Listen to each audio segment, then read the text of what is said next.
tahun 65 terjadi peristiwa itu, Iya. itu teman-teman jadi shock juga. Pada bingung, terus terang aja pada bingung. Tahun 66 awal itu kami untuk testing. Testing. Untuk Testing testing. apa itu, Pak? Untuk screening istilahnya. Pertama, harus mengutuk pemerintah Bung Karno. Dan Bung Harus Karno mengutuk pemerintah Bung Karno. dan Bung Karno sendiri. Saya pandang bahwa pertanyaan pertama itu terus terang saya tidak setuju. Saya tidak bisa mengutuk Bung Karno, saya tidak bisa menjadikan Bung Karno, bahwa saya lahir dari masa Bung Karno. Jadi Bung Karno itu bagi saya sudah kayak istilahnya lah darah daging saya. Jadi,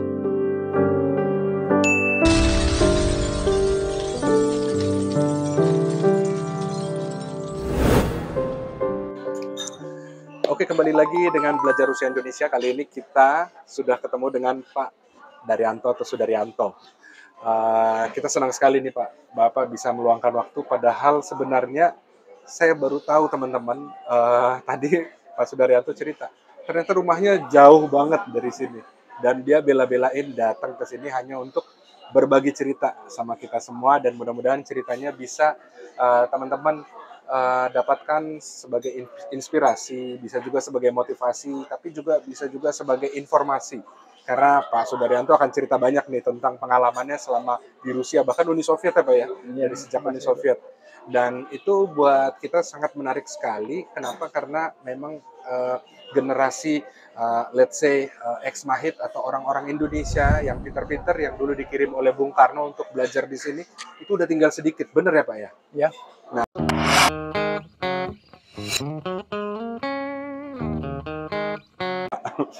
ya, boleh kenalan dong Pak, nama panjangnya siapa sebenarnya Pak? Terus lahir di mana, besar di mana? Ya, nama saya Sudaryanto, Ya, Yanto Priyono. Sudaryanto Yanto Priyono. Iya. Oh, jadi 3 nama kayak Pak Ruski ya Pak ya? Ya, sudah kayak orang Rusia, tapi memang itu untuk memudahkan komunikasi. Oke. Saya di Kota Blitar. Wah, orang Jawa Timur ya? Iya, orang Jawa Timur dan sekolah saya juga di sana di Blitar sampai SMA. Kemudian sesudah itu saya melanjutkan perguruan tingginya di Semarang. Oh, di Semarang. Di Semarang. Dulu lahir tahun berapa Pak? Ya, sudah lama sekali. Tahun 42. Waduh, teman-teman. Udah sepuh sekali ya Pak. Iya, itu tahun 42. Lalu ke Semarang. Terus ke Semarang, di sana tamat di Akademi Koperasi dan juga ke Persiba. Universitas ini Gajah Mada. Oh, jadi dari Akademi Koperasi terus ke Universitas Gajah Mada. Ya, tapi di Gajah Mada yang tidak lama hanya menambah pengetahuan ekonominya. Iya. Tahun 64 saya tamat. Iya. Terus berangkat itu mendapat tugas dari Pak Menteri Koperasi.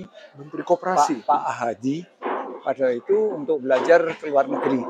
Sebelum itu memang beliau menanya, mau kemana? Saya sih nggak tahu, terserah. Saya bilang. Terserah. Iya terserah. Karena bagaimana saya mau milih. Iya. Ya. Nah, terus kalau mau ke Uni Soviet mau nggak? Iya Pak, nggak apa-apa. Itu tahun 60 berapa Pak? Maaf. 64. Oke, terus? Ya boleh Pak, ini nggak apa. Kamu tahu kamu ke Uni Soviet? Iya nggak apa-apa.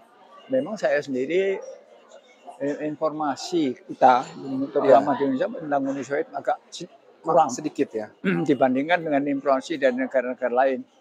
Tetapi saya mempelajari informasi selanjutnya karena ada motivasi untuk itu. Yang saya perhatikan itu bagaimana orang-orang Rusia berpakaian. Karena dibilang di sini itu ingin sekali. Setelah saya lihat di majalah-majalah di orang ada juga pakai lengan pendek. Jadi berarti sudah safe, nggak apa. Saya dari Jakarta sebelum itu diadakan semacam testing dan sebagainya, Iya. lama itu. Dan tanggal 20 dari Jakarta 26 Desember 64 Iya. saya terbang dari sana bersama dengan rombongan dari pegawai-pegawai koperasi sebanyak 24 orang dari seluruh Indonesia. Dari seluruh Indonesia. Ya, banyak mulai dari teman-teman dari Batak sampai dari Sumbawa, Ujung ke ujung. ya, dan dari Kalimantan banyak sekali pokoknya. Semua ada di situ, dari Bali, dari Indo. Iya. Sehingga waktu datang di Rusia itu kita punya suatu komunitas yang baik karena teman-teman itu satu sama lain itu sudah, dan mereka bukan mahasiswa. Dan saya sudah banyak yang bekerja, banyak yang ditugaskan oleh Kementerian Koperasi. Iya. Dan Kementerian Koperasi dan Transmigrasi dulu namanya. Iya. Itu. Pada waktu pertama kali mendarat di Rusia, jadi kita mendaratnya itu di Soviet ya dulu ya. Yang Sovietnya lewat Kazakhstan. Oh, lewat Kazakhstan. Lewat Kazakhstan, Almata. Waktu datang sana turun persis waktu itu kan Desember, berarti banyak salju, teman-teman betul. Tanahnya putih itu apa ya? Tanahnya putih itu apa? Ini salju ini. Oh, banyak yang datang melihat salju. Ya, oke. Akhirnya sampai di Moskow. Iya. Sampai di Moskow, kita kan pakaian musim panas. Padahal dingin ya, Pak. Iya, mas sepatu apanya. Tapi untung waktu itu sudah diorganisasi sedemikian rupa sehingga kami dijemput dengan pakaian-pakaian di musim dingin. Di musim dingin. Ya, dari sepatu sampai topi. Itu dari universitas. Universitas ya. Dari universitas itu. Sama wakil rektor itu datang sendiri. Menjemput itu. Datang terus itu akhirnya ya lumayan lah untuk akhirnya berangkat sampai ke asrama. Di asrama kami ditempatkan di salah satu asrama dalam bentuk seperti flat. Ya. Jadi kami mendiami satu flat beberapa orang begitu. Kecuali itu di sana juga ada beberapa rekan dari Afrika ikut dan di situ dari Amerika Latin pokoknya begitu. Nah, terus ini pertama kali bagi saya dan bagi teman-teman itu yang menjadi kendala atau menjadi itu suhu udara. Ya, udara yang karena dingin itu. Sehingga berhari-hari itu di rumah saja, di rumah sana aja, tidak kemana-mana. Karena dingin. Nggak keluar, Pak? Nggak keluar. Terus kan itu sudah dibilang oleh gurunya pada datang. Dibilang, kamu harus mulai belajar sudah sekarang. Tapi kamu sudah dibilang, kamu di sini mendapat ikatan dinas. Ikatan dinas Ikatan dinas dari pemerintah Rusia. Kalau kamu nggak masuk belajar, akan dipotong. Gitu. Setelah dengar itu, Bapak itu yang mau dipotong, wah ayo deh kalau gitu. Dipotong stipendianya. Itu yang stipendinya itu ya repot nantinya. Betul. Ya, oke lah. Kita gitu. Akhirnya beranikan keluar meskipun dingin. Tapi akhirnya itu bagus sekali karena dalam tempo beberapa hari seminggu sudah adaptasinya lumayan. Artinya musim dingin tidak begitu ngeri seperti awalnya. Seperti yang ditakuti. Akhirnya dan banyak juga teman-teman itu yang gagah-gagahan itu keluar itu pakai pakaian yang tebal gitu, kayak ya, biasa sakit, lah. Biasa lah untuk wah ini saya gitu. Tapi banyak juga yang sakit. Gagah-gagahan. Iya, gagah-gagahan gitu. Tapi nggak apa.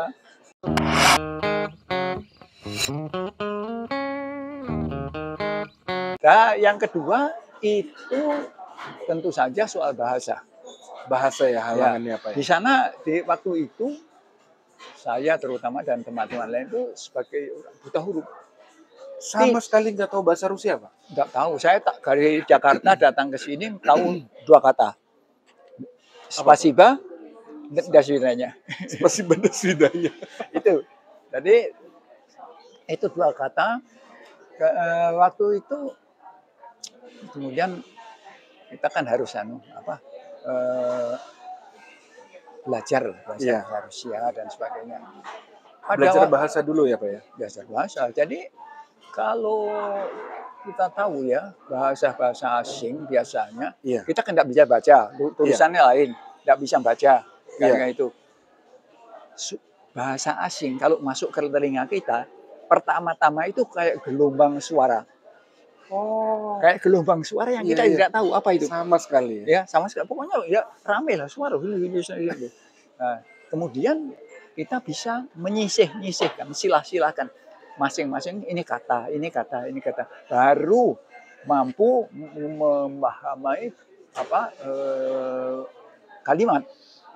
Karena ada kata-kata kalimat. Nah, ini kita diajari untuk bisa menangkap suaranya. Suara memilah-milihkan bahwa ini kata ini. Nah, kita waktu itu belajar bahasa Rusianya itu ya bersama-sama dengan rekan-rekan Indonesia itu ya. Ada penerjemahnya untuk membantu, tetapi waktu itu kita memang berusaha untuk sendiri. Ya tingkatnya lain lah, soalnya banyak yang sudah sepuh. Artinya itu jadi daya tangkapnya juga nggak begitu cepat. Nggak begitu cepat, tapi gurunya itu telaten, sabar. Iya. Gitu. Di universitas mana Pak itu? Di Koperasi. Universitas Koperasi di sini? Iya. Moskow. Di Moskow. Ya. Jadi sebenarnya mereka juga punya koperasi ya? Jadi artinya... Oh iya, ke sini. Dan itu tadi nanti saya ceritakan koperasinya ini. Waktu itu guru bahasa Rusianya itu memang ya, telaten gitu loh dan sabar, menganggap pada kita kayak anak sendiri gitu. Mereka bisa datang ke asrama kalau ada yang ini, dia enggak banyak masalah. Setelah maaf. Jadi begitu.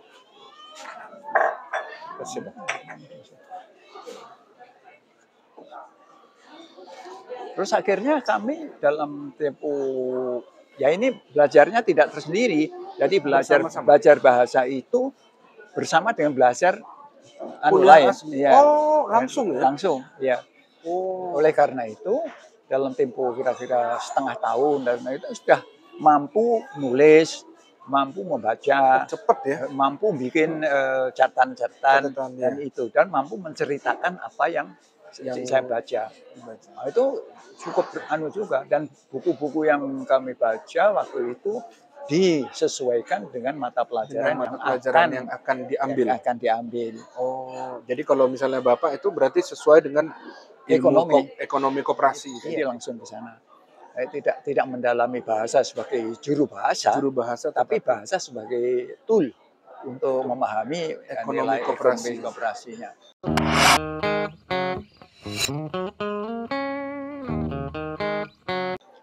Sesudah itu pada tahun 65 terjadi peristiwa itu. Iya. Itu teman-teman jadi shock juga. Pada bingung, terus terang aja pada bingung. Sebenarnya yang terjadi gimana Pak itu? Yang terjadi itu ya di Indonesia kan sejarahnya kan macam-macam yang diceritakan. Iya. Tapi yang terang bagi saya yang di sini Bapak melihat di sini itu adalah digesernya Bung Karno. Itu suatu peristiwa yang bagi saya itu tidak. Terus terang saya kan kadernya Bung Karno. Orang Blitar ya pastilah. Kadernya Bung Karno. Jadi saya kader Marhen lah istilahnya. Marhen. Nah itu akhirnya itu bagi saya berat sekali untuk menangkap kenyataan itu. Iya. Tapi Bapak bertanya-tanya nggak kenapa digeser waktu itu? Atau ya informasinya seperti apa waktu itu? Informasinya waktu di sini itu sedikit sekali bagaimana benarnya dari pihak KBRI pada waktu itu Pak Mane Sofyan gubernurnya dan adhannya itu agak lupa saya Pak Yasin. Iya. Itu yang tentu saja menceritakan bahwa kejelekan daripada Bung Karno dan sebagainya, bahwa Bung Karno sudah ditunggangi oleh PKI karena Nasakom itu. Dan akhirnya itu bahwa Bung Karno itu sudah tidak mencerminkan nasional. Nasional. Tidak miskin. Kayak gitu. Terus waktu itu tahun tahun 65 ya. 65 ya. Terjadi peristiwa tahun 65 terjadi Iya. peristiwa. Tahun 66 tahun 66 awal itu kami untuk testing. Untuk Testing testing. apa itu, Pak? Untuk screening istilahnya. Oh, istilahnya screening. Screening ya. Di situ diberi lembaran-lembaran gitu suruh Oleh KBRI. oleh KBRI dan Adhan. Tapi yang sulit ya sebetulnya dulu itu yang mengendalikan Adhan. Adhan ya. Jadi bukan dubesnya. Ya. Nah, ini cerita saya, ini cerita apa adanya Apa ya. adanya yang Bapak alami betul. Yang alami betul. Jadi kemungkinan bukan dari orang lain. Berbeda dengan versi-versi yang ada. Yang ada itu. Jadi harap dipahami bahwa saya di sini tidak ada pokoknya apa adanya. Iya. Itu. Jadi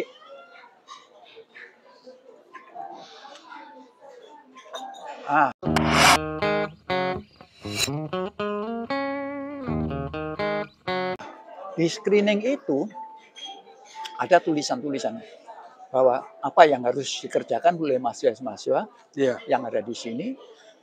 Pertama, harus mengutuk pemerintah Bung Karno. Dan harus mengutuk pemerintah Bung Karno dan Bung Karno. Satu. Kenapa? Itu pertanyaan lain. Oke. Kedua, harus mengutuk PKI. Itu tertulis itu, Pak? Tertulis, saya masih ada. Mengutuk Bung Karno, mengutuk itu. Dan ketiga, yang itu mengutuk PKI, yang ketiga mendukung pemerintah Orde Baru ya, Orde Baru, mendukung pemerintah Orde Baru, dan yang keempat pokoknya tidak akan bekerja aktif dalam politik yang melawan pemerintah yang sekarang itu. Saya pandang bahwa pertanyaan pertama itu terus terang saya tidak setuju. Saya tidak bisa mengutuk Bung Karno, saya tidak bisa menjadikan Bung Karno kalau saya lahir dari masa Bung Karno. Jadi orang marahin. Iya, Bung Karno itu bagi saya sudah kayak istilahnya lah darah daging saya. Jadi sejak kecil itu tidak mungkin. Dan ide-idenya itu mendukung pemerintah yang baru, saya juga tidak bisa. Saya belum tahu. Belum kenal ya? Belum kenal pemerintah ini apa programnya, mau kemana dan sebagainya. Itu saya juga tidak bisa. Oleh karena itu tentang kegiatan-kegiatan politik harus ini saya tidak bisa membatasi diri. Iya. Karena itu hak saya, jadi saya tidak bisa membatasi diri. Bagaimana nanti saya aktif nggak aktif itu lain lah. Iya. Tentang soal PKI saya saja itu sudah bukan urusan saya, nanti itu urusan pemerintah di sana, jadi bagaimana tindakannya. Karena situasi yang di sana tentang peristiwa Lubang Buaya itu bagi saya masih banyak tanda tanya. Tapi Bapak dengar juga pada saat di sini itu? Oh iya, itu peristiwa itu kan itu kemudian peristiwa itu bahwa 5 jenderal kena korban di Lubang Buaya.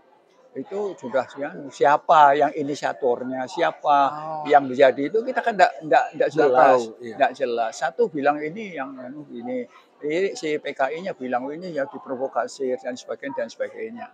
Ya kita di sini saya sendiri mengambil informasinya itu sepotong-sepotong dari sana kayak main puzzle itu. Main puzzle ya. Berusaha untuk menghubungkan tapi berat juga ya Pak. Untuk memberikan gambaran yang lebih cocok bagaimana yang sebenarnya terjadi. Iya, itu baru mengambil sifatnya. Itu ingat saya itu hari Kamis. Iya. Adakan screening. Saya nggak tanda tangan dan saya kembalikan lagi surat screeningnya itu minggu selanjutnya, jadi selang beberapa hari. Iya. Saya terima surat dari KBRI. Ya. Mulai ini Agustus. Waktu itu Agustus itu ingat saya. Agustus itu paspor saudara, nomornya mereka nggak tahu. Paspor saudara Indonesia dinyatakan tidak berlaku lagi. Artinya apa itu, Pak? Artinya saya dicabut kewarganegaraan saya. Kewarganegaraan Indonesia. Iya. Itu adalah hukuman yang paling tinggi sebetulnya. Iya. Sebagai itu tanpa adanya proses. tanpa adanya tanya jawab, Peradilan. Iya. tanpa adanya peradilan langsung gitu, dipotong. Itu yang menandatangani dokumennya Dubes atau Enggak, Akan? Pak Surya Warsid. Oh, Surya Warsid. Surya Siapa Warsid. itu, Pak? Itu bagian pendidikan. Memang sengaja dia yang harus itu. Oh. Jadi tidak, bukan Atan, bukan Dubes. Oh, ngerti. Iya, jadi mereka itu mengorbankan Pak Surya Warsid. Surya Warsid. Saya Pak Surya Warsid itu kenal sekali karena waktu saya di SMA, beliau ngajar saya. Oh, Iya. sebenarnya kenal ya? Iya kenal gitu. Tapi itu enggak Tapi karena Enggak, kekuatan dari pusat iya, dan itu karena itu di situ kemudian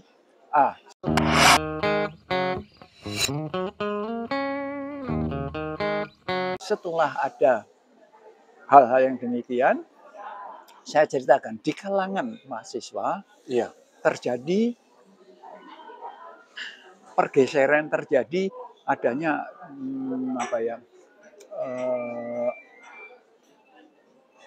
ya bukan perdebatan. ya perbedaan sudah lama. Oh, Jadi itu terjadi kayak masing-masing cari anunya lah, cari jenisnya ya. Oh, Sana ke sana. Yang memang benar-benar dikirim ke sini dari orang dari PKI PKI ada. banyak. Oh, banyak. Dari PKI, bukan PKI saja, tapi dari Serikat Buruh. Serikat Buruh. Kemudian Itu afiliasi ke PKI itu, Pak? iya, itu Oh, iya. Serikat Buruh. Underbow ya? Underbow itu. Kemudian dari mahasiswa. Lekra ada juga ya? Lekra ada. Lekra. Dan mahasiswa PKI dari Amerika. Oh, ada juga ya? Iya, dan bukan G. Pokoknya itu rombongan dari itu. Jadi ini mereka itu menjadi satu blok. Satu blok ya? Ya, tapi nanti perkembangannya dari blok yang lain itu adalah yang netral. Oh, netral ada sebenarnya? Oh, ada, banyak netral. Oh. Nah, terus yang satu lagi golongan saya, orang Marhenis. Itu satu blok lagi. Marhaen. Orang-orangnya Bung Karno loh ini. Iya, itu. Ini antara komunis itu nggak senang dengan kita. Komunis nggak senang, itu sudah jelas. Jadi dalam pertemuan-pertemuan itu ini selalu menyerang. Nah, ini kurang patriotis. Kurang patriotis katanya. Jadi di sini itu main kartunya itu yang kartu ini mungkin adalah patriotisme. Oh. Gitu. Jadi masing-masing tepuk dada, masing-masing merasa yang paling patriot, paling berani dengan rakyat dan paling revolusioner, itu udah. Tapi kita berdasar pada anu sendiri sudah mengerti ya itu. Iya. Kemudian di kalangan PKI ini terjadi juga perpecahan. Mereka ngeblok, tapi pecah juga. Satu blok yang tinggal di sini, yang bernaung di bawah KPSS, Partai Komunis Soviet, lain mendukung Aji Torob yang di PKI, di Peking. Oh, yang Peking. Iya. Oh, jadi pecah ya? Pecah mereka. Dan antar mereka itu, dan Peking. Itu pencerminan antara perpecahan antara Partai Komunis Cina dan Rusia. Ya. Oh, sebenarnya nggak sama itu ya? Oh, itu waktu itu zaman itu Mao Zedong itu melawan Rusia, dianggap Rusia itu revisionis. Oh, revisionis artinya tidak mengikuti ajaran dari Marxisme itu yang benar, menyeleweng. Sampai interpretasi seperti itu ya? Menyeleweng itu. Maka itu dia sudah si orang-orang Indonesia ini terseret ke situ, ke arus itu. Ke arus itu karena apa? Ya karena non-independen, tidak independen. Iya. Jadi ini yang PKI itu akhirnya masuk PKI, Peking sendiri. Nanti saya ceritakan lagi lanjutnya yang penting ini. Yang di sini, yaitu tentu saja di bawah KPSS. Ya, yang di bawah KPSS ini, yang anggota partai, itu dijamin pekerjaan, dijamin rumah, pokoknya fasilitas lain. Negara ini ya? Iya, partai. Ada itu orang Indonesia? Iya, luar biasa ya? Itu memang dapat semua. Yang bukan, itu ya tidak diusir, tetapi pekerjaan itu dikasih yang murah gitu. Yang murah-murah Yang bayarannya. murah-murah, dikasih kerjaan yang murah-murah dan tidak ada dukungan sepenuhnya. Oh. Sehingga ada teman yang sudah lama tidak punya kerjaan karena tidak dikasih, kira-kira setengah tahun, akhirnya dia itu jadi senting. Sampai stres sampai itu. Ada itu. Terus pokoknya kebingungan lah dengan itu. Iya. Ah, yang di Peking, Yang di Peking. Oh, mereka lari ke Peking berarti. enggak ada yang di Peking, yang dia lari ke sana itu. Iya. Yang lari ke sana itu wah ramai itu di wokzalnya itu ya itu waktu keberangkatannya itu Iya. kayak mau pergi perang gitu. Kan di Kayak zaman mau pergi perang ya? iya waktu itu kan masih rame-ramenya Vietnam Amerika. Iya, perang Vietnam Amerika. Terus mereka wah itu harus berperang Amerika lewat Vietnam gitu. Tapi enggak Iya. kenyataannya tidak ada yang berangkat ke sana. Hanya ngomong aja. Ngomong aja. Yang di ini kemudian yang di Peking terjadi pergulatan mereka sendiri antara mereka kemudian klaim kepada si Haji Torop. Iya.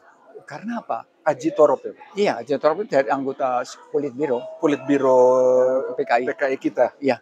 Dan dia itu ya pembantu wakilnya Aidit. Iya. Itu terus ini si dari kalangan Haji Torop mereka mengklaim Haji Torop tidak memenuhi janjinya karena dia itu ke Peking karena dia diagitasi oleh si Haji Torop. Kamu akan di sini. Kenyataannya datang orang Indonesia misalnya di daerah ini langsung dipisah-pisah. 5 orang di sini, 5 orang di situ, 5 orang di sini. Dan tidak ada hubungan apapun antara satu blok dan yang lain dengan yang lain. Sehingga mereka terisolasi.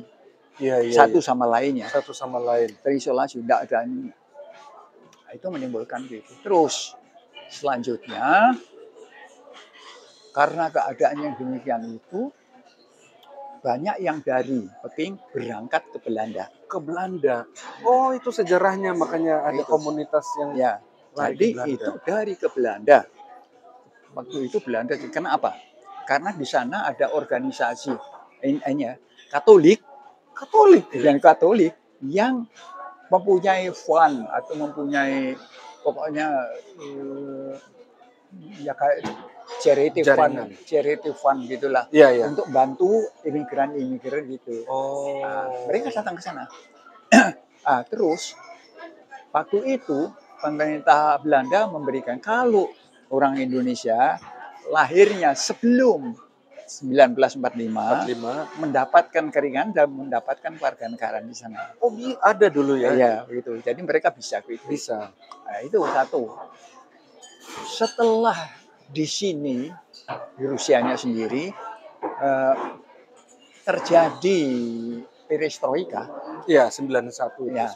Kan KPI itu Partai Komunis sudah ada. Iya. Ini ada.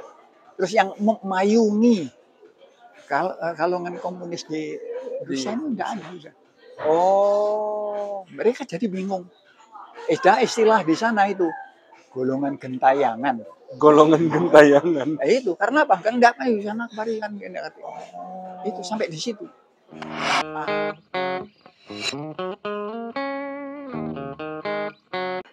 Setelah itu terjadi, banyak juga yang dari orang komunis pergi ke Belanda. Pimpinannya Thomas Sinoraya.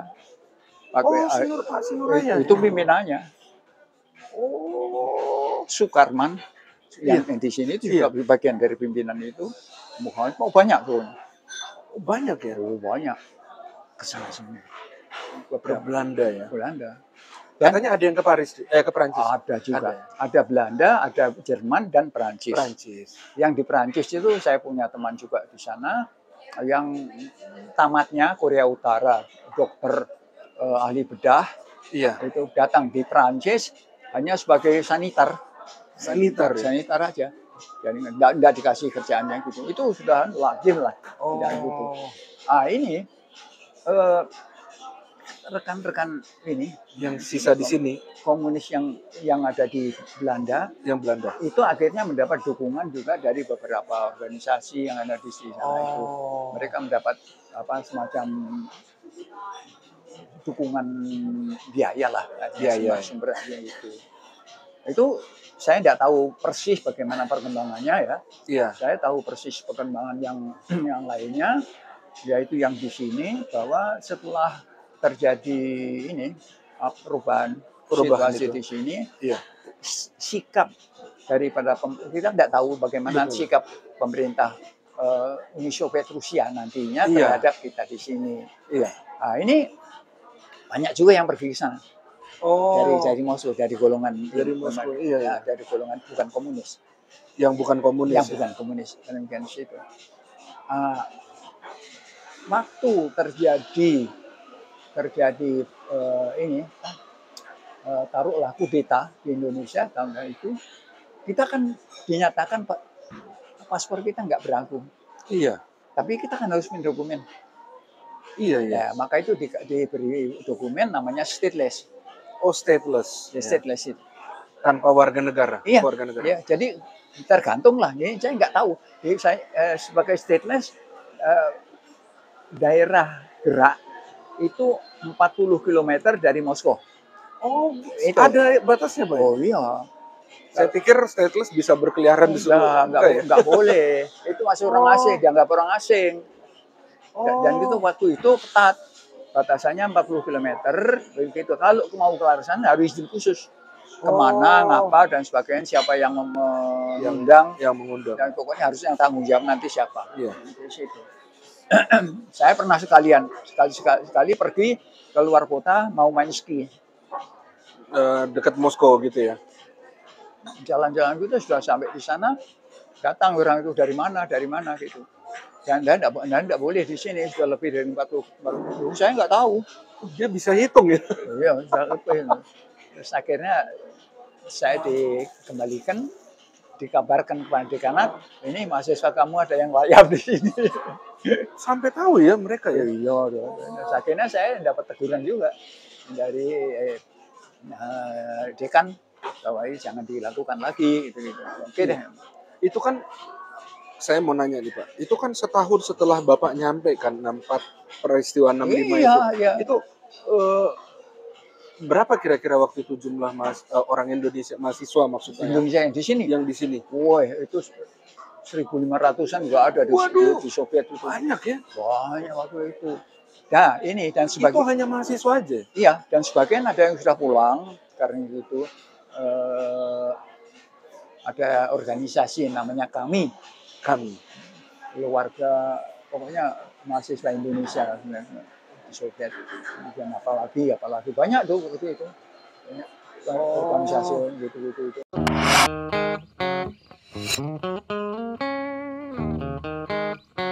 Saya mendapat stateless. Dan ini menjamin saya untuk tetap tinggal dan melanjutkan pelajaran. Oh iya. Bagi saya itu penting sekali. Status itu yang penting ya. Itu bagi saya penting sekali, melanjutkan pelajaran. Setelah situasi yang begitu, saya akhirnya menuju ke aspirantura. Iya, ke disertasi. Tahun 1971 saya mendapat gelar itu dokter filosofi ya. Ya, itu pengkhususannya koperasi ekonomi itu. Ekonomi umum ya udah ya. Ya, ekonomi umum. Terus kemudian saya diberi hak tinggal.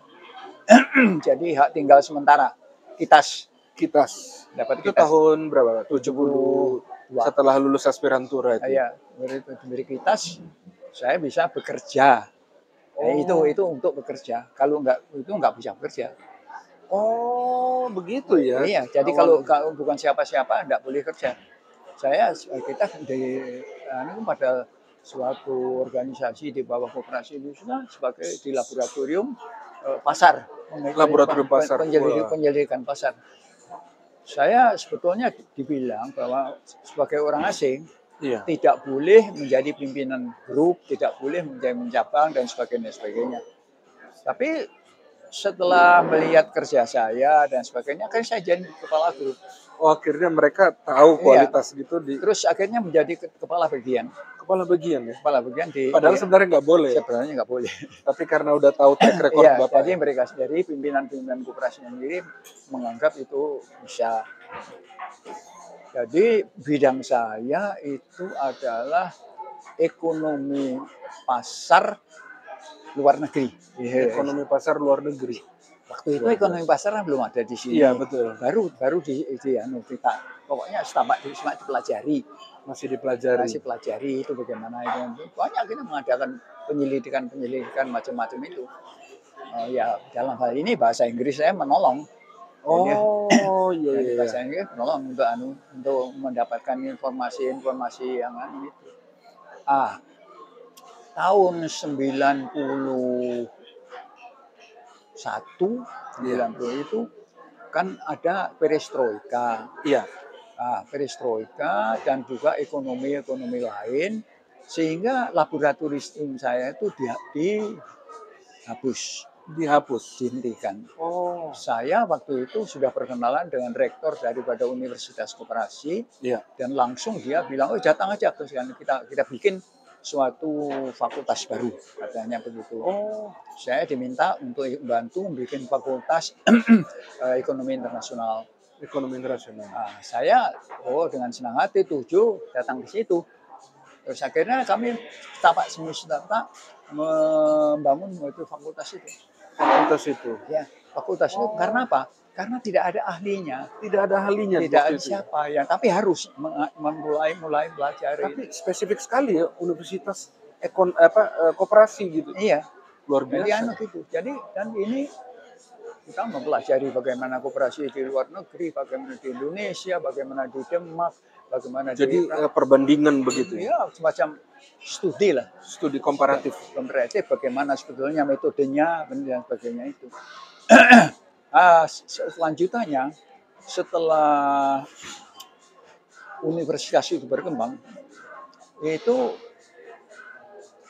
fakultas itu berkembang, ada suatu jurusan tersendiri, yaitu jurusan ekonomi internasional. Jurusan fakultas internasional, perdagangan internasional. Di situ saya menjadi chief of cathedra, kepala jurusan. Itu kepala jurusan itu sampai berapa tahun ya? Sekitar 15 tahun ya. 15 tahun kepala jurusan. Luar biasa. Dan kemudian saya juga merangkap menjadi dekan. Merangkap dekan dari itu. Nah, itu pengalaman bagus sekali. Itu setelah pecah Soviet itu?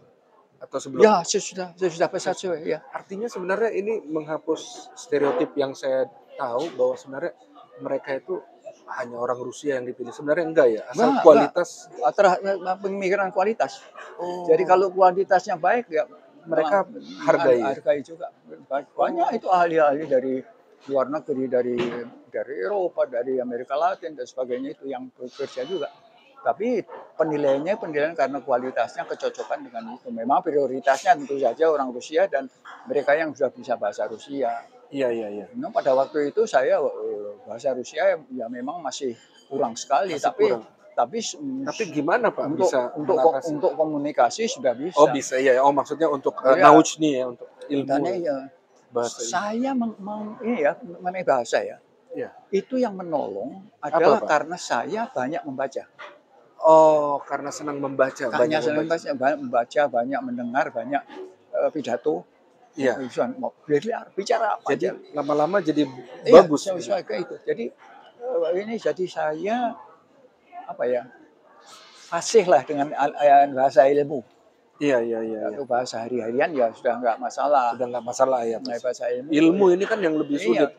Jadi buku-buku ilmu yang bahasanya itu sulit itu akhirnya bisa saya kuasai. Terus yang paling menolong bagi saya adalah pada waktu saya menjadi dosen.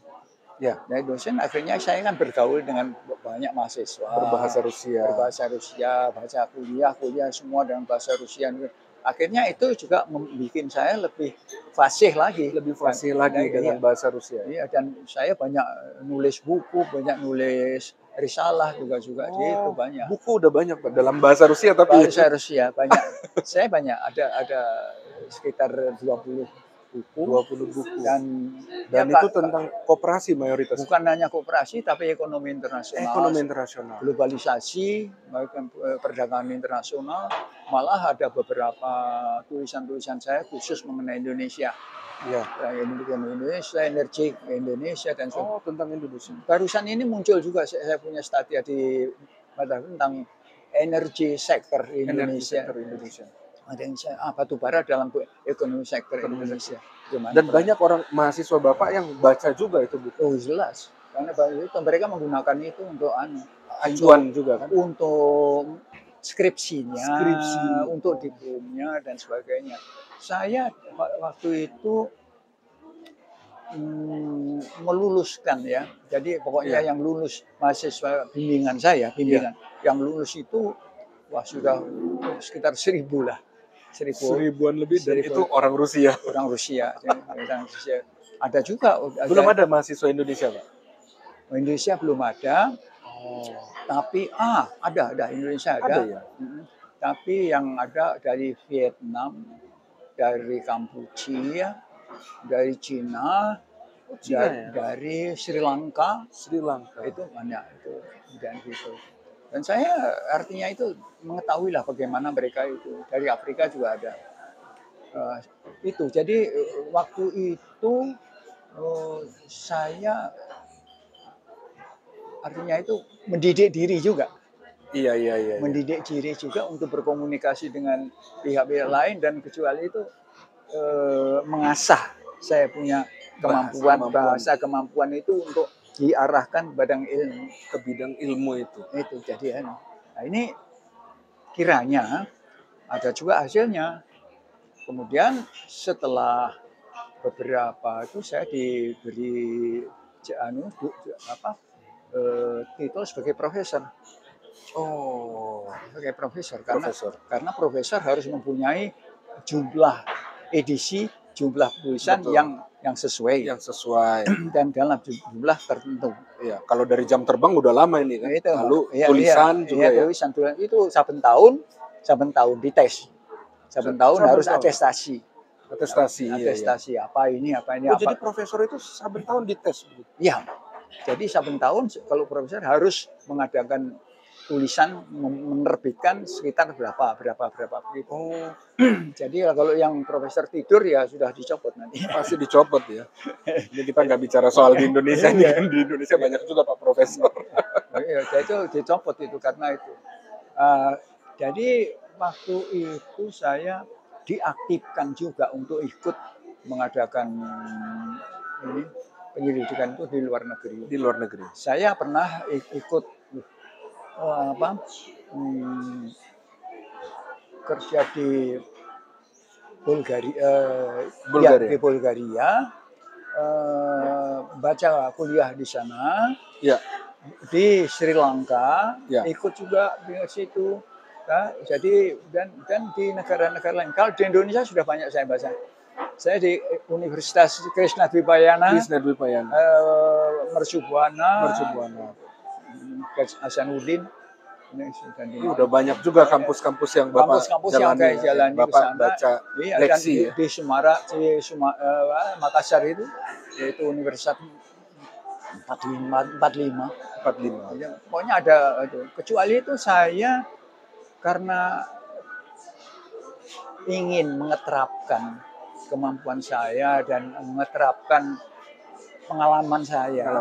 Saya mendirikan di sini suatu yayasan.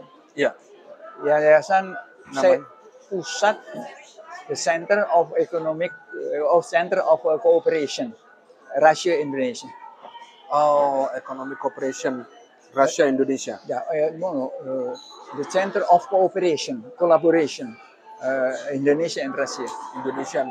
Nah, situ arahnya terutama bidang pendidikan. Sudah berhasil saya menggadukkan lah Universitas Indonesia, terutama swasta, untuk mengadakan MOU dengan Rusia itu. Ada sekarang waktu ini kerjasama antara Universitas Brawijaya dengan Universitas Kedokteran di Kemeroa. Kemeroa. Itu juga ada. Kemudian waktu itu universitas di Makassar Ya. dengan universitas ini di Arul, Kota Arul. Aryo. Nah, itu juga ada. Pokoknya upaya saya itu mengarah ke arah Mendekatkan itu. Pendekatan, iya. Bidang pendidikan ini ya. Pendidikan sebagai jembatan itu Ya. juga bukan istilahnya itu bukan tujuan pokok. Ya. Itu jembatan untuk mengembangkan public diplomasi. Diplomasi, ya. Iya. Narodne diplomasi. Iya, diplomasi untuk mengembangkan kerjasama, untuk mengembangkan pengertian atau pendekatan antara masyarakat Indonesia dan masyarakat Rusia. Dan untung sekali pada waktu ini masyarakat Rusia itu juga sudah berubah Ya? berubah sekali. Artinya itu makin berkembang pengetahuannya, tidak lagi terjebak kepada soal-soal ideologi. Betul. Ideologi, tapi sudah pragmatis itu tumbuh. Jadi melihat misalnya Indonesia, dia lihat Indonesia baik, oke, tidak ada masalah. Gitu. Jadi dilihat dari situ. Kalau negara-negara yang artinya itu masih pegang bahwa ini, kalau Rusia masih komunis, salah. Iya. Itu kesalahan besar karena ini negara yang sudah terbuka sebenarnya. Kecuali itu dengan adanya tesis yang begitu, itu membatasi diri dan tidak kita kan banyak kehilangan karena Rusia itu negara kita. Iya, Rusia itu negara kaya, kaya ilmu, kaya kebudayaan dan sebagainya. Budaya di sini. Kecuali tambang-tambang dan sebagainya itu lah. Nah, kalau ini tidak digunakan, kalau ini tidak digali untuk kepentingan Indonesia, rugi kita. Kita rugi. Ya. Apalagi momen sekarang begitu, Pak. Maka itu.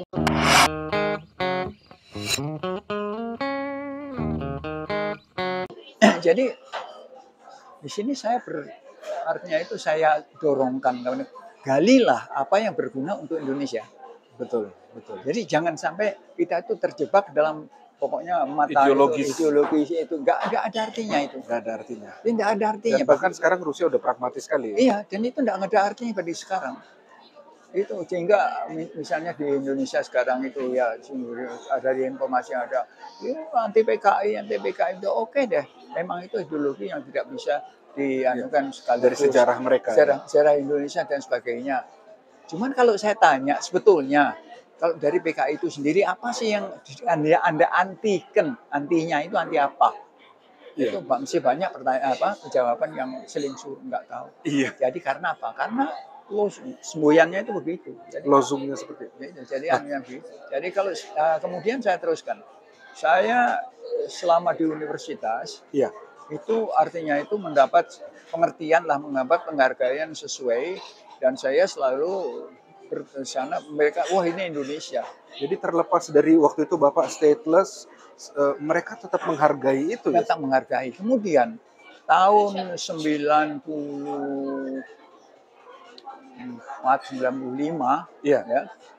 itu Gus Dur mulai mengabarkan bahwa kemungkinan kita akan bisa pulang.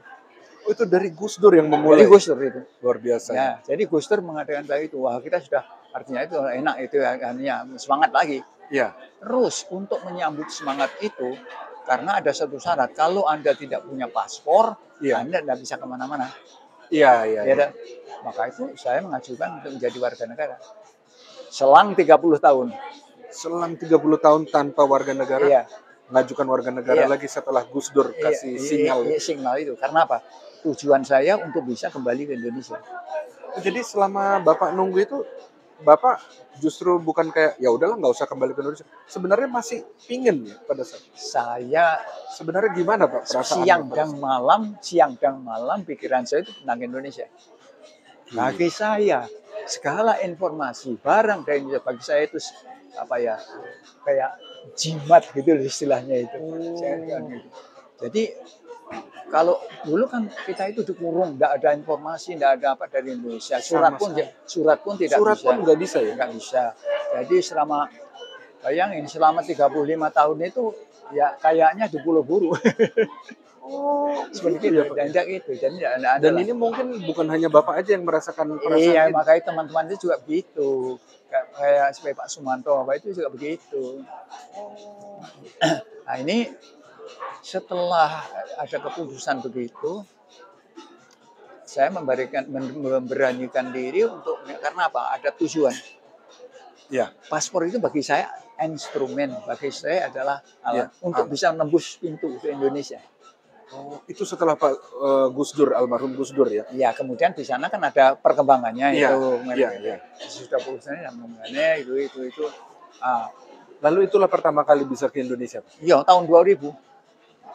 30-an tahun ya Itu, nunggu. nunggu Itu perasaan gimana Pak Oh, pertama itu kali ke Indonesia? pertama kali Setelah kejadian itu ya? Saya mau berangkat ke Indonesia, anak saya bilang saya juga mau ikut. Anak Bapak ini yang si Tatiana ini? Tatiana itu waktu itu dia baru kelas berapa gitu. Saya mau ikut. Terus gimana?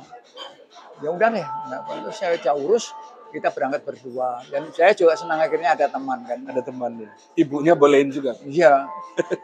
Datang ke Indonesia pertama kali saya kayak orang asing. Kayak orang asing, bener. Kenapa Pak? Kok kayak orang asing? Begitu datang di Soekarno-Hatta itu sudah lain itu sudah. Itu airportnya bukan Kemayoran itu. Bapak tahu aja masih Kemayoran. Kemayoran saya berangkat. Di sana sudah Soekarno-Hatta, sudah mewah ini. Sudah mewah ya? Ya, sudah ini udah leh. Terus waktu datang ke kampung, Iya. saya dengar Itu dijemput nggak Pak waktu di Soekarno-Hatta? teman-teman saya jemput. Iya, Teman saya, ya jelas teman saya jemput, datang di rumah dia, tinggal di sana, dari sana Lalu baru ke kampung. baru kampung, menghubungi kampung. Itu lama jalan ya, saya naik kereta api waktu itu karena Iya. pesawat berani. Iya. Naik kereta api Gajayana. Gajayana, saya ingat Pak. Ya. Saya dulu sekolah di Blitar soalnya, Oh, di iya. Garum. Oh ya, Wong Garum Pak. Garum ya. Garum itu saya sering ke sana karena ada warung lele. Warung lele. Wah, yang orang-orang Blitar pasti tahu ini. Bapak di Blitar kotanya ya Pak ya? Enggak, di Belingi. Oh, Uling. Di Belinginya. Oke. Kalau Belingi itu di sana. Ya itulah.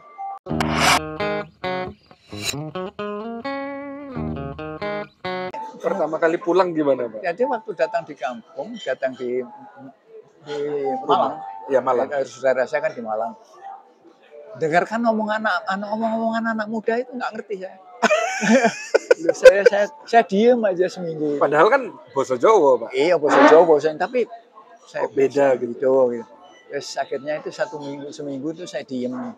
Terus saya banyak ini buah-buah apa itu yang lupa namanya. Adik saya tuh ngetes. Ini apa namanya? Ini apa namanya? Terus akhirnya ya ingat lagi gitu. Dan untung pada waktu itu saya kembali untuk mempraktikkan bahasa Jawa. Kan di sini kan enggak ada. Iya. Terus bahasa Jawa akhirnya lagi mulai terus akhirnya pertemuan dengan keluarga dan sebagainya. Keluarga besar itu Pak. Keluarga besar waktu datang di Malang itu kakak saya itu ayo kita undang semua. Kakak kandung Pak. Kakak kandung saya, ayo kita undang semua. Ya oke, saya nggak tahu gimana. Waktu mereka datang anak saya itu ngitung. Pak sudah 110. Si Tatiana ini. Pak kok sudah 110? Enggak apa, hitung aja terus. Ini semua saudara kita. Iya. Oh dia mentalitasnya kan kalau orang Rusia dikit gitu ya anggota keluarganya. Wah ini saudara kita semua. Iya saya bilang gitu. Nah terus di sana dengan Tatiana itu pertama kali mengunjungi makam ibu yang ya sayang saya terlambat 5 tahun untuk bisa ketemu ibu saya. Itu 5 tahun sebelum 9 tahun sebelum saya datang. Sebelum datang udah meninggal. Tahun 95. Oh. Tahun 95 itu itulah. Tapi udah nyekar ke makam itu. Iya bersama-sama dengan itu. Kemudian dari situ ke makam Bung Karno. Makam Bung Karno di Blitar itu ya. Itu ke sekolahan saya SMA. SMA saya. SMA mana Pak? 1? SMA 1. Oh SMA 1 Blitar. Iya, dan itu. ya mampir ke sana. Kebetulan waktu itu reuni. Oh, pas reuni. Pas lagi. reuni Waduh. tingkat saya. Wah ini. Terus saya langsung itu ngomong-ngomong di sana. Terus akhirnya pokoknya 3 poin itu sudah saya lihatin Sudah. semua.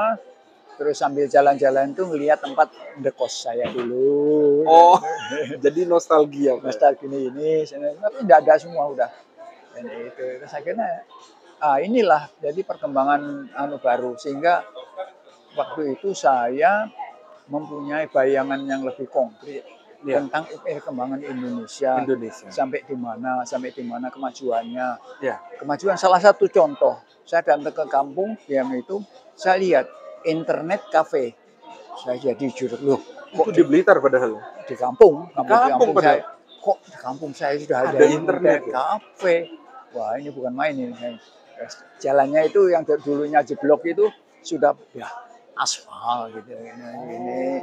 Jadi itu anak saya itu kan dari itu ingin melihat Pak. Saya ingin melihat bagaimana mengolah sawah dengan kerbau. Dengan kerbau. Karena di sini nggak ada ya itu. Enggak, kan gambar-gambarnya itu biasanya pakai kerbau. Indonesia keliling nggak ada. Sudah nggak ada yang pakai kerbau. Udah nggak ada yang pakai kerbau. Oh, ngebajak itu nggak ada. Iya, semua pakai traktor semua. Saya bilang, lihat gambar aja saya bilang. Ya karena buat orang Rusia itu eksotis sekali gitu ya. Iya, maka itu. Dan enggak ada. Udah deh, lihat gambar aja. Padahal itu di kampung udah nggak ada ya. Nggak ada. Luar biasa perkembangannya. Iya, perkembangannya gitu. Terus saya waktu itu terus langsung ya jalan-jalan kita ke Bali, kita ke itu mengajar sana kemari melihat kampung-kampung itu. Ini bagi saya penting sekali karena saya artinya itu kembali ke asal. Jadi saya menghirup udara Indonesia lagi, menginjak tanah Indonesia lagi, berbicara langsung dengan bahasa Jawa, bahkan ya. Bahasa itu Indonesia. Jadi artinya itu saya sudah rasa Indonesia saya itu terpenuhi lagi. Jadi tidak bisa itu makin meningkatkan semangat saya untuk mendekatkan rakyat Indonesia dan rakyat Rusia ini supaya benar gitu. Selanjutnya waktu di sini tahun 2003, Bu Mega kan datang ke sini, bertemu dengan Putin dan sebagainya. Saya diminta mendampingi. Saya mendampingi sebagai menerjemah. Ya, waktu pertemuan antara Putin dengan Bu Mega itu. Nah, itu bagi saya itu penghargaan dan artinya itu sekali bagi saya. Itu penghargaan tertinggi itu. Iya, bagi saya itu dan kepercayaan terhadap saya bahwa saya kan orang Rusia sudah. Iya. Gitu. Bapak dapat paspor Rusianya kapan itu? Tahun 97. 97 ya? 97. Itu nanti kita ke situ ya. Oh, itu pas ketemu dengan Ibu Mega dengan Putin itu sudah orang Rusia. Sudah orang Rusia ya, tapi tetap dipanggil oleh untuk menerjemahkan. Dan ini itu artinya penghargaan sekali. Penghargaan dan kedutaan waktu itu tidak melarang dan artinya itu ini kan pihaknya dua, Indonesia dan Indonesia. Saya dicek di Indonesia, saya dicek di sini. Jadi security di sini, security di sana. Dan clear. Iya, clear, nggak ada buntut-buntutnya itu. Itu. Berarti itu. Nah, itu sudah itu pengalaman saya bagus. Ini pengalaman bagus yang bagus. Baik perkembangan antara itu. Jadi itu membangun kerjasama selanjutnya saya. Ada pertanyaan Pak. Ini saya jadi tergelitik karena sudah lama. Berapa lama kira-kira Bapak akhirnya bisa paham budaya Rusia itu kayak begini loh, budaya Indonesia yang membedakan dengan Rusia begini, dan akhirnya kan Bapak memutuskan untuk menikah dengan wanita Rusia begitu. Itu berapa lama kira-kira Pak yang dibutuhkan gitu saya untuk bisa paham? Sebetulnya itu memahami budayaan yang besar ini itu lama. Dan sampai sekarang itu saya mempelajari juga. Tetap masih belajar. Saya mempelajari. Berarti memang budayanya kaya sekali. Kaya sekali karena segi-seginya itu apa ya istilahnya itu banyak itu sektornya, banyak aspeknya dan sebagainya. Banyak aspeknya. Ya, jadi itu dari segi budaya apa itu budaya musik sudah Musik. musik klasik, Iya, ya, iya. musik modern, musik pop, musik yang sampai sekarang ini macam-macam. Jadi musik klasik sendiri kan sudah jelas Iya. ini musik yang Tradisional. itu tradisional, musik romans dan sebagainya. Ini juga sekali Itu bagi banyak sekali. maka ya banyak sekali dan artinya itu kalau mau dihayati, Iya. diperdalami itu juga akan mengayakan Itu Indonesia. luar biasa. Ya. Coba lihat ini sini dengan entusias mereka memelihara warisan musik kuno. Musik kuno. Warisan ini, mengapa banyak museum di sini? Iya, Museum iya, ini, iya. museum Iya, betul. itu dan sebagainya. Karena apa? Karena bagi orang Rusia sendiri masa belakang itu adalah kekayaan. Sejarah itu. Sejarah itu kekayaan, bukan hanya masa belakang untuk menuju ke depan. Jadi mereka menghargai apa yang telah dicapai oleh nenek moyangnya. Iya. Ya, untuk nanti memperkaya apa yang akan datang. Apa yang akan datang itu Ya, penting. Iya, penting sekali. Dan saya memang ngebandingkan di Indonesia ada museum juga, tapi tidak sebanyak di Rusia. Indonesia museumnya itu kebanyakan maaf aja hanya sebagai ritual. Ritualnya. Ya. Jadi ritual. Kita perlu belajar memang. Nah, itu hanya, tapi secara konsepsi itu apalagi nasional, Iya. perkembangan museum dan belum ada. Iya. Tidak ada di sana. Kalau di sini soal museum itu kan sudah menjadi satu struktur daripada policy pemerintah. Di setiap daerah, di setiap kampung harus ada museum. Itu private system museum, itu mesti ada. Jadi ini pemeliharaan patriotisme. Karena kalau kata melihat museum ini berarti tahu, wah, waktu dulu ada Alexander Nevsky, ada Peter Berry, ada ini, ada itu. Berarti bangsa ini lahir dari perjuangan pada ini. Sejarah itu. Dan Perang Dunia Kedua ini. Sudah. Jadi artinya itu menghargai masa dulunya, menghargai pahlawan-pahlawannya. Bung Karno juga bilang, bangsa yang besar itu adalah bangsa yang bisa menghargai pahlawannya. Betul, pahlawannya. Iya, itu. Jadi itu sebenarnya banyak kesamaan antara kita dengan banyak sekali. Itu Bhinneka Tunggal Ika itu sama aja dengan di sini juga. Dengan di sini juga begitu. Jedinstvo Razna Brazil, ya betul. Jadi di sini berapa suku bangsa di sini, berapa nasional di sini, berapa bahasa di sini, bahasa di sini. Suku bangsa Indonesia itu 1.720. Bahasanya lebih dari 1.000 masing-masing. Masing-masing saya bilang kalau saya bicara dengan bahasa Jawa dengan teman dari Padang, mereka tidak ngerti, saya juga tidak mengerti. Gitu. Tapi kalau bicara bahasa Indonesia, semua mengerti. Betul. Oh begitu, iya. Mempersatukan gitu ya, bahasa Rusia. Bahasa persatuan dan harus dipelihara. Ya kalau bicara bahasa ya. Sayangnya bahasa Indonesia tidak dipelihara. Tidak dipelihara. Sekarang malah anak muda udah banyak yang pakai campur-campur bahasa Inggris. Yang bahasa Inggrisnya pun bukan Inggris. Itulah, itu yang anunya di situ. Jadi tidak ada satu bahasa yang mau dari asal lurus.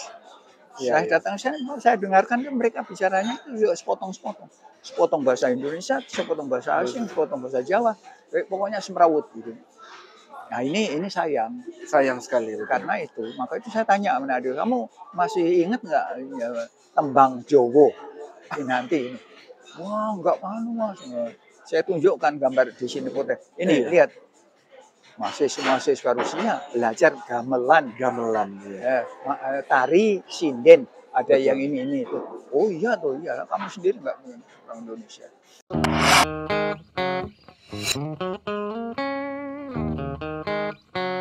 Pertanyaan selanjutnya Pak, lalu kan di Rusia banyak suku bangsa, tapi kenapa Bapak memilih istri orang Rusia, bukan misalnya Dagestan atau Udmurti? Itu apa ya? Ya mungkin nasib. Soalnya saya dengan dia itu satu institut. Jadi tinggal saya itu di tingkat 2, dia tinggalnya tingkat 5. Oh cinta lokasi nih Pak ya? Iya lokasinya gitu. Jadi ya nasib ketemu lah. Gitu. Tapi dia nggak ada masalah dengan orang asing ya. Artinya kan ada yang bilang juga orang Rusia nggak mau sama orang asing. Nggak pernah dengar saya. Nggak pernah dengar. Ya, soalnya begitu kenal dengan saya itu kan kenalnya orang Indonesia banyak. Iya. Kemudian dari Amerika Latin kita banyak sahabat-sahabat Iya. dari Brazil, Afrika, dari Amerika Kolombia, banyak sekali. Kemudian dari Afrika, Kuba dan Iya. sebagainya. Saya kan pernah ke Kuba Iya. tahun itu 70 berapa itu. Iya. Ikut mahasiswa itu festival Iya. mahasiswa di sana. Itu jadi Dapatnya Rusia. iya, dan antara keluarga saya itu dengan istri saya dengan keluarga asing lain tidak ada masalah. Kita punya teman, artinya itu yang akrab ya, Iya. dari Jerman, Oh. dari Brazil, dari Kolombia, dari Korea, dari banyak lah macam-macam.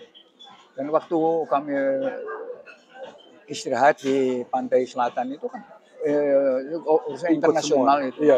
itu enggak Dan nggak ada masalah gitu perbedaan ras etnis. ada. Dia Mereka enggak, biasa ya. dan saya enggak melihat orang Rusia yang rasis. Ah, Orang Rusia itu toleran, kalau artinya aslinya Rusia itu aslinya toleran. jadi bukan toleran, artinya itu bersahabat gitu lah, Bersahabat. ramah Iya. dengan berlalinya. Asal mereka itu juga menjawab begitu. Jadi Iya, bukan yang agresif gitu. Iya, iya. Kalau ada yang agresif ya udah mempertahankan nasionalnya sudah di sini. Dengan iya. Itu. Jadi itu masih nggak ada masalah. Oh, Dengan- dengan perkawinan dengan istri Bapak itu ada berapa anak, Pak? Satu itu Tatiana aja ya. Saya Tatiana saja karena Tatiana. terus terang aja itu masalah material karena waktu itu saya kan baru bekerja tingkat rendah, gajinya sedikit, Iya. ya kuartirnya dikasih oleh pemerintah itu, Oh, dikasih oleh pemerintah dikasih ya? oleh Tetap juga. pemerintah dan itu juga kecil dan pindah, pokoknya menimbang kemampuan. Betul. Ini itu kita memutuskan tidak usah dulu. Tapi saya tertarik, Pak. Jadi memang untuk yang stateless itu dikasih kuartira atau ngurus supaya dikasih? Ya menurutnya harus ngurus, Ya, tapi, ngurus. tapi Tapi tapi dikasih. dikasih memang. Oh. Kalau sudah Jadi apalagi artinya nggak dibiarin begitu aja ya? nggak dibiarin, apalagi saya waktu itu sudah punya anak, Iya. ya itu. Nah, mereka melihat oh ini kan sudah punya anak harus keluar dari asrama kan. Oh Nah, iya. Oh begitu ya. keluar dari asrama, maka itu langsung terus diberi anak-anak itu. Lalu mendidiknya Tatiana, Bapak lebih ke Indonesia atau ke Rusia, Pak? Atau campur atau bagaimana? Itu saya nggak tahu. Iya, terus terang nggak tahu. Tapi kalau di dapur masakannya Indonesia. Masakan Indonesia. Jadi lidahnya Blitar ini. Saya beta waktu datang di Indonesia itu dia senang sekali makan Indonesia. Ditanya oleh teman saya, itu tanya, kamu milih apa? Masakan ini Jepang, ini apa Indonesia? Indonesia katanya gitu. Ya udah, ya pedes-pedes nggak apa-apa. Ya. Sampai sekarang dia senang kerupuk udang, begitu. Pecel, sambal pecel. Sambal pecel. Saya kan bawa dari Indonesia mesti. Iya, Blitar kan. Satu koper itu separuh itu bumbu. Saya orang itu dari cukai itu periksa Bengong. ini apa ini? Itu dia. Priprava kan. Nah itu, jadi saya berusaha ya untuk supaya jangan terlepas dari akar. Iya, jadi dia tetap tahu bahwa Bapak orang Indonesia. Dan jelas sekali pokoknya. Mereka itu kan gitu. Waktu dulu Bapak masih ingat itu ya, Pak Jauhari. Iya, betul. Itu paling akrab dengan Iya. Pak Jauhari datang hari berikutnya ngundang saya dengan undang Tatiana. Oh. Kita datang di restoran mana, cuma saya, Pak Jauhari, itu ngobrol banyak itu dengan itu. Dengar-dengar anaknya desainer, Pak. Desainer ya. Oh, desainer di Rusia ya? Desainer, dia punya biro. Desain biro Sudaryanto. Namanya Sudaryanto tetap ya? Ini di sini, ini Sudaryanto ini. Oh, ini desainnya dia ya? Iya. Luar biasa. Coba, Pak. Oh, bener Sudaryanto. Itu. Oh, keren, Pak. Saya pikir beli dari mana? Dari brand apa? Ini dia. Ini brandnya dia ya? Iya, ciptaan dia sendiri, macam antara lain dia. Dia kan macam-macam begini. Waktu itu dia bikin pakaian untuk pengantin wanita. Itu sampai dari Inggris itunya pesanannya. Dari Inggris, dari dia pernah ikut fashion show di Bali. Iya. ikut sana 2 kali dia. Oh, jadi dia nggak menghilangkan Sudaryanto ya? Jadi tetap Ya, Tatiana tetap. Sudaryanto. Iya, dan itunya begitu. Dan Oh, sekarang cucu saya itu mau iya. merubah juga familinya, Pakai Sudaryanto. pakai Sudaryanto. Luar Gitu.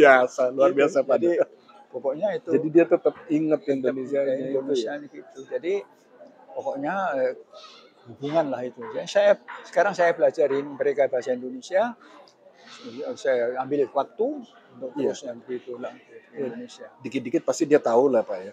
Ya, pokoknya untuk komunikasi. Untuk komunikasi ya. Ya, itu. Apa kabar baik itu dia tahu. Terima kasih pasti. Itu sudah tahu lama. Kalau yang lagi komunikasi yang Komunikasinya ya. yang maju lagi supaya ya itu ya kehidupan di sini itu begitu. Kalau yang cita-cita saya sebetulnya Iya. ya itu Apa, pertama itu supaya hubungan antara Indonesia dan Rusia ini berkembang. Berkembang dalam arti dari lubuk hatinya lah. Bukan hanya karena formalitas. hanya karena propaganda, hanya karena ini. Tapi masing-masing itu merasa bahwa ini saudara. Iya. Masing-masing merasa bahwa ini gitu. Sehingga apa ya, rasa-rasa kecurigaan ini. Kalau dari pihak Rusia tidak ada kecurigaan bagi Indonesia itu. Iya. Dan mereka senang sekali bahwa Indonesia itu menjadi negara bersahabat. Iya, dianggap negara bersahabat bagi Rusia. Nah, kalau dari pihak Indonesia memang saya terus terang aja sering mendengar dari bahkan rekan-rekan dari yang tingkat-tingkat bisnis dan sebagainya masih ada gitu. Yang curiga, yang kecurigaan ini itu kesalahannya itu begitu. Jadi terlalu terpantau kepada losung-losung yang dulu. Ideologis saja. Ideologis itu sebetulnya itu nggak penting. Ya nggak tahu, mungkin bagi mereka penting ya, tapi sudah tidak aktual. Tidak aktual betul. Jadi penting tapi tidak aktual. Karena untuk maju nanti kita tersandung-sandung karena soal itu. Karena pertama kali bahwa secara konkret apa ya impact jeleknya dari apa yang mereka itu tidak ada. Coba kalau lihat, terus terang aja ini pikiran saya. Prinsip keadilan sosial. Iya. Kita kan sudah sejak lama ditanamkan dalam Pancasila dan sebagainya. Orang-orang yang dianggap PKK itu juga mau berjuang untuk itu. Ini juga begitu. Memang ada hal-hal yang perlu dibatasi untuk ini gitu. Jadi untuk supaya jangan artinya itu menghilangkan apa rasa Indonesia atau Indonesia karena ini banyak. Kenapa?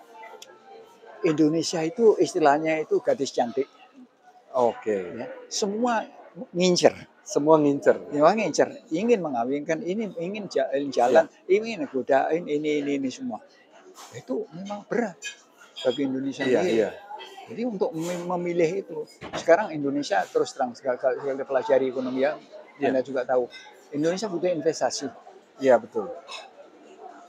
Dari mana investasi dan syaratnya apa? Iya. Yang penting itu. Betul. Investasi jangan sampai investasi tok. Tapi syaratnya, kita punya pengalaman Freeport. Pengalaman Freeport jangan sampai terulang. Jadi kita punya pengalaman investasi harus paling tidak itu separuh-separuh itu kita mendapatkan penghasilannya itu supaya Indonesia lebih makmur. Oh iya dong, lalu itu untuk Indonesia dong, bukan cita-cita keadilan sosial itu ya. Jangan sampai itu kita itu investasi tapi kita malah digorok begitu ya. Ngasih makan orang lain. Betul. Kita jadi semua kekayaan Indonesia jadi itu harus digunakan untuk Indonesia. Iya.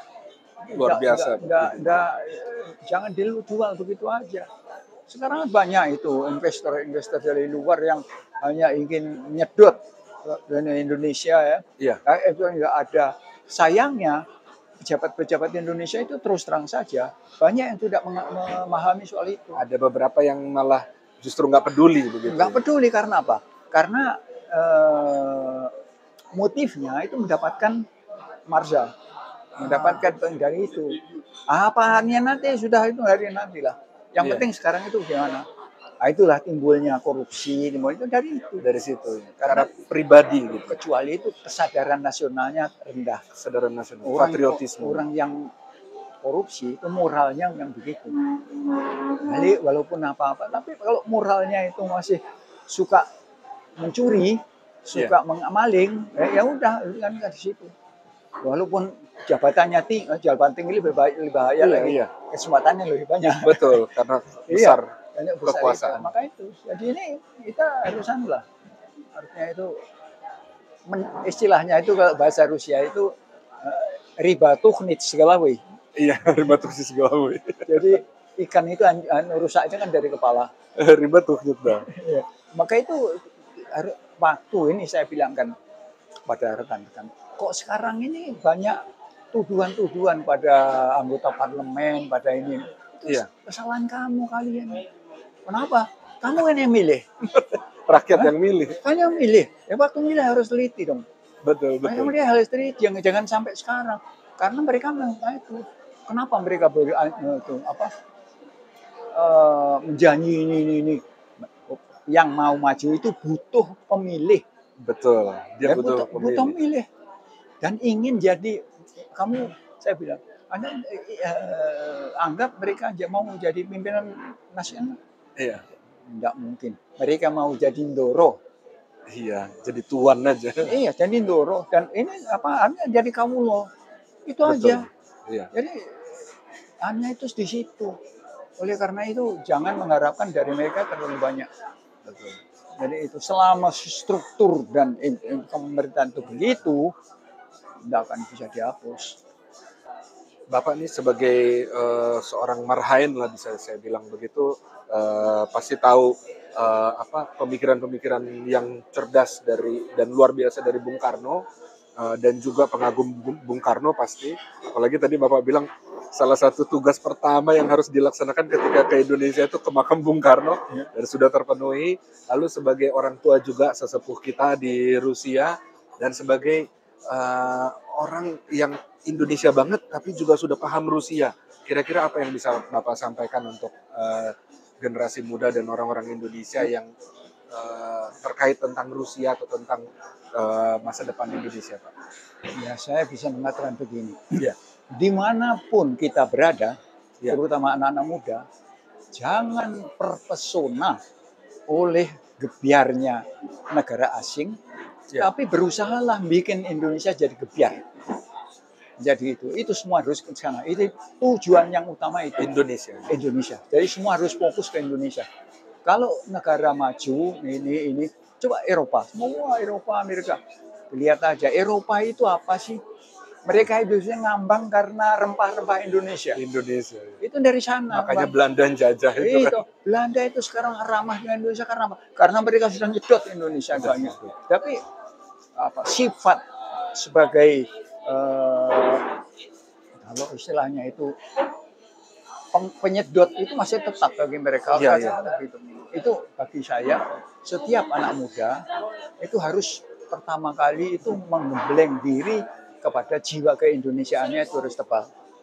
Jiwa keindonesiaan, karena bagaimana mencoba Indonesia itu negara nenek moyang kita. Kalau kita tidak masih memelihara, tidak mengembangkan, siapa yang akan mengembangkan?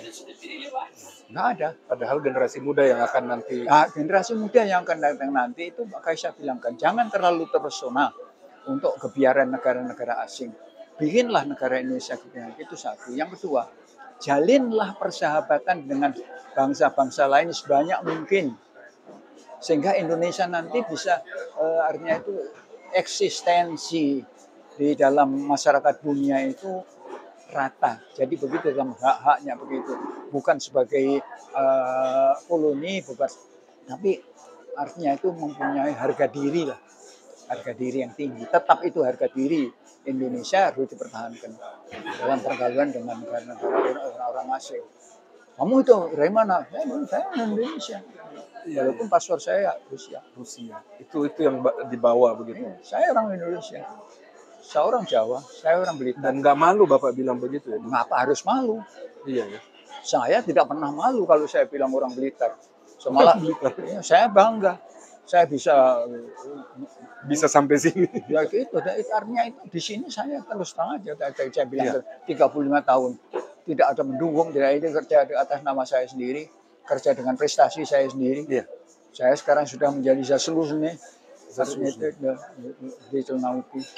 Itu artinya jadi prestasi-prestasi saya itu tercermin. Jadi pihak Rusia aja mengakui. Dan untuk Pak status Zasluzhny Digital Nauki itu susah Pak itu saya. Itu sulit. Memang harus tekun betul dalam. Walaupun Anda sudah profesor, untuk menjadi Zasluzhny itu harus punya prestasi yang lebih matang. Buku-bukunya apa, ini ya, ngajarnya di mana. Saya menjadi pembimbing daripada PhD, Iya, itu 30 orang. Itu anu saya, yang saya bimbing. Ada yang sudah jadi doktor, sudah jadi rektor, sudah ini. Pokoknya keseluruhan itu sudah ada. Itu baru itu dilihat, jadikan gitu. Oh, baru jadi dapat status Zasluzhny Digital. Iya, itu baru itu karena Zasluzhny Digital Nauki apa ya bahasa Indonesia? Jadi aktivis ilmu pengetahuan yang dihargai. Maksud aku Zasluzhny itu yang mempunyai prestasi, yang berprestasi. Ya, jadi Anda Zasluzhny Nagrade. Ya, jadi berhak mempunyai, dianggap karena banyak Digital Nauki, banyak profesor, banyak aktivis pendidikan, tapi nggak semuanya yang berprestasi, betul. Iya, maka itu. Jadi itu dianggap sebagai yang mempunyai prestasi khusus untuk bidang-bidang tertentu, bidang ekonomi dan sebagainya. Ini penting. Dan di sini saya selalu, kalau di mana-mana itu selalu waktu tidak, saya pernah kemarin dulu itu ke Merawa, ke universitas itu, saya berbicara atas nama profesor dari Indonesia. Dari Indonesia bilang saya luar biasa. Luar biasa. Indonesia. Jadi dari benar saya Indonesia, saya mengambil itu. Dan mereka menganggap saya sebagai profesor dari Indonesia. Luar biasa. Nah itu jadi ini pokoknya Indonesia itu harus menjadi mercusuar saya. Mercusuar. Harus, pokoknya semua itu kiblatnya itu ke sana. Kiblatnya harus ke Indonesia. Iya, kiblatnya itu ke sana. Makasih Pak. Ini sebelum kita akhiri, ini saya ada oleh-oleh kecil Pak. Ini Znachok Rusia Indonesia biar Bapak bisa bawa di momen-momen Indonesia atau Rusia. Ya, terima kasih. Ini waktu kita di itu pesta yang terakhir itu. Iya, 17-an. Oh, yang di Gasni Dvor, betul. Itu si Pak Sose itu, dari mana bisa dapat ini ya? Kayak gitu. Saya tanya aja Pak Nanang. Pak Nanang, akhirnya datang Pak Dubes. Pak, ini mas saya minta gini. Dicopot. Dicopot dari punya dia. Ini. Ya, ini kebetulan Pak dari teman-teman yang subscribe di Belajar Rusia Indonesia, mereka buat gitu, jadi nanti bisa pakai juga cadangan yang punya Pak Dubes lah. Gitu. Tapi saya nggak nyangka loh Pak, ini sweaternya saya pikir dari brand apa? Ini brandnya Sudarianto. Bisa dikatakan teman-teman kalau ada yang bisa. Di mana kita bisa cantumkan situsnya, website? Ada situsnya. Ada ya, nanti bisa kita cantumkan di situ. Ada. Supaya teman-teman di Indonesia siapa tahu bisa bangga juga. Dan siapa tahu kalau ada yang Dia tertarik bisa merekam.